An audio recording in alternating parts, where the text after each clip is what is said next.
Shalom, salam sejahtera, senang bisa berjumpa lagi. Mari kita berdoa sebelum kita mendengarkan firman Tuhan. Bapa, kami memohon anugerah-Mu, memohon hikmat dan pengertian, damai sejahtera Kristus memenuhi hati dan pikiran kami, sehingga kami dapat menikmati firman-Mu dengan baik. Dalam Kristus Yesus kami berdoa. Amin. Imamat 23 ayat 4. Inilah hari-hari raya yang ditetapkan Tuhan, hari-hari pertemuan kudus yang harus kamu maklumkan masing-masing pada waktunya yang tetap. Demikian firman Tuhan Imamat 23 ayat yang keempat. Tema kita, hari-hari raya penting. Saudara yang dikasih Tuhan, di dalam kalender Ibrani diatur berkaitan rangkaian angka 7. Kalender Ibrani diatur di sekitar serangkaian angka 7.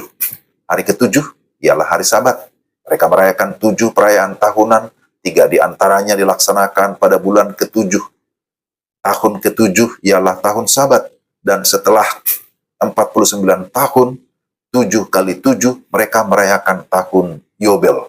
Saudara, ada 7 hari raya yang dilakukan dalam kehidupan umat Israel, dan semuanya itu sebenarnya menunjuk atau menggambarkan tentang sejarah keselamatan.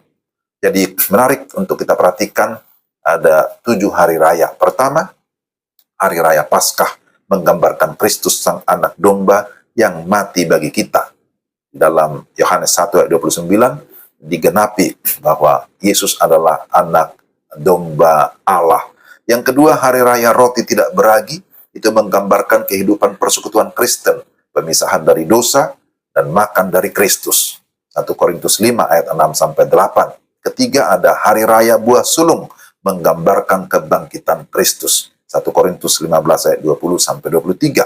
Hari raya Pentakosta, itu yang keempat, itu menyatakan datangnya Roh Kudus, Kisah pasal 2. Yang kelima, hari raya Sangkakala menggambarkan berkumpulnya umat Tuhan. Matius 24 ayat 29-31. Yang keenam, ada hari raya pendamaian menggambarkan pemurnian umat Tuhan di masa depan. Roma 14 ayat 10. Dan yang ketujuh, ada hari raya Pondok Daun menggambarkan sukacita masa depan umat Tuhan di dalam kerajaannya yang kekal. Sakaria 14 ayat 16-21. Saudara-saudara, melalui berbagai hari raya tersebut, ada hal-hal yang sangat penting yang harus kita renungkan, yang harus kita pahami. Pertama, Tuhan mengingatkan umat akan karyanya yang ajaib.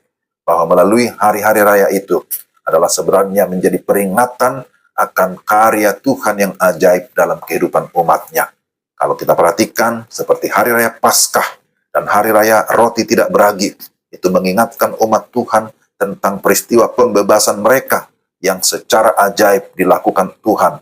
Mereka keluar dari perbudakan Mesir oleh karena Tuhan yang berkuasa memberikan mereka kelepasan.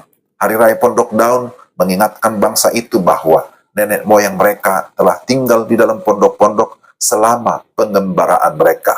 Kepada setiap generasi baru harus diajarkan tentang apa yang telah Tuhan lakukan bagi mereka. Waktu khusus untuk memperingati karya Tuhan sangat baik bagi generasi ke generasi, juga bagi kita semua. Perlu mengingat segala kebaikan Tuhan, segala karya Tuhan di dalam hidup kita dengan kita merayakan hari-hari raya. Kedua, Tuhan mengundang kita untuk bersyukur dan bersukacita. Setidaknya 3 dari 7 hari raya itu, yaitu hari raya buah sulung, Pentakosta, dan Pondok Daun, terkait erat dengan kehidupan pertanian masyarakat dan merupakan peringatan bahwa Tuhan adalah sumber segala berkat, sumber keberhasilan, dan pemberi dari segala sesuatu yang mereka butuhkan dan nikmati. Karena itu mereka diundang untuk bersyukur, bersukacita di dalam hari-hari raya, hari buah sulung, Pentakosta, dan Pondok Daun. Yang ketiga,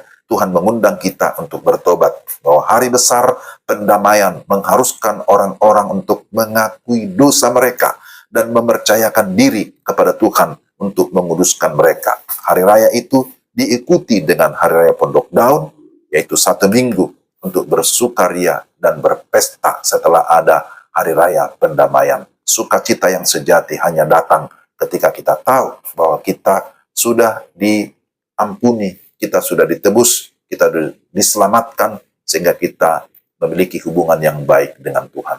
Saudara-saudara yang dikasihi Tuhan, kita bersyukur oleh anugerah Tuhan, kita tidak lagi terikat dengan semua hari raya dalam ikatan hukum Taurat. Yesus Kristus sudah menggenapi secara sempurna karya keselamatan itu bagi kita yang sudah percaya kepadanya. Melalui kematiannya di atas kayu salib, sudah mengalahkan dosa, sudah mengalahkan iblis, dan juga kebangkitannya yang sudah mengalahkan maut. Maka di dalam Yesus Kristus kita sudah mengalami kemenangan total. Karena itu kita harus senantiasa bersyukur dan merayakan dengan sukacita kemenangan yang Tuhan sudah kerjakan dalam hidup kita. Mari kita senantiasa hidup di dalam ketaatan, menjalankan perintahnya, melakukan amanatnya, supaya melalui hidup kita berita Injil, berita kemenangan, berita keselamatan sampai kepada orang lain, sampai kepada suku-suku bangsa yang lain, sehingga mereka juga bisa mengalami keselamatan, mengalami kemenangan. Kiranya Tuhan memberkati kita. Kita berdoa. Tuhan, terima kasih. Kiranya firman-Mu itu boleh meneguhkan kami dan juga mengingatkan kami betapa besar kasih dan karya Tuhan di dalam hidup kami yang sudah memberikan kami keselamatan. Tolonglah kami supaya kami tetap bersyukur, bersukacita, dan kami juga dipakai Tuhan menjadi alat keselamatan di tengah-tengah dunia ini. Terpujilah Engkau dalam nama Yesus. Amin. Demikian renungan kita hari ini. Tuhan memberkati Bapak, Ibu, dan Saudara sekalian. Selamat beraktivitas. Shalom.